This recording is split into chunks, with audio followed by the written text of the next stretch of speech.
राधे राधे दोस्तों। इस कहानी में हम लोग मंगलवार व्रत की कथा सुनेंगे। एक ब्राह्मण दंपति की कोई संतान नहीं थी, जिसके कारण पति पत्नी दुखी थे। वह ब्राह्मण हनुमान जी की पूजा हेतु वन चला गया। वह पूजा के साथ महावीर जी से एक पुत्र की प्राप्ति के लिए कामना कर प्रकट किया करता था। घर पर उसकी पत्नी मंगलवार व्रत पुत्र प्राप्ति के लिए किया करती थी। मंगल के दिन व्रत के अंत में भोजन ग्रहण करती थी। मंगल के दिन व्रत के अंत में भोजन बनाकर हनुमान जी को भोग लगाने के बाद स्वयं भोजन ग्रहण करती थी।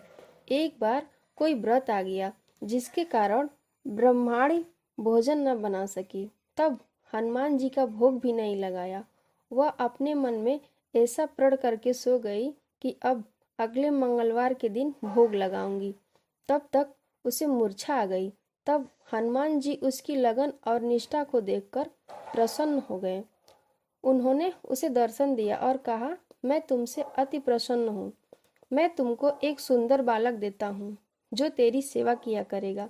हनुमान जी ने उसे बाल रूप में दर्शन देकर अंतर्ध्यान हो गए।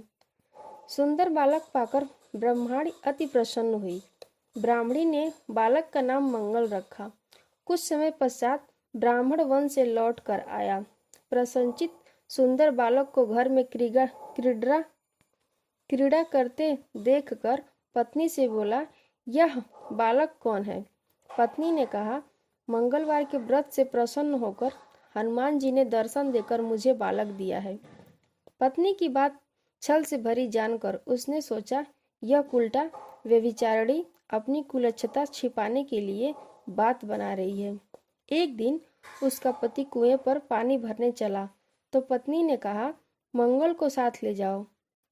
वह मंगल को ले गया और कुएं में डालकर चला आया। घर आया तो पत्नी ने पूछा, मंगल कहाँ है? तभी मंगल मुस्कुराता हुआ घर आ गया। उसको देख ब्राह्मण आश्चर्यचकित हुआ। रात्रि को हनुमान ने उसको स्वप्न में कहा, यह बालक मैंने दिया है। तुम पत्नी को उल्टा क्यों कहते हो? पति यह जानकर हर्षित हुआ। फिर पति पत्नी मंगल का व्रत रख अपना जीवन आनंद पूर्वक व्यतीत करने लगे। जो मनुष्य मंगलवार के व्रत को नियम से करता है अथवा कथा को पढ़ता और सुनता है, उसके हनुमान जी की कृपा से सब कष्ट दूर होकर सर्व सुख प्राप्त होता है। तो बोलो अंजनी पुत्र पवन सुत की जय। कमेंट में जय बजरंगबली लिखना ना भूलें। जय श्री राम। राधे राधे।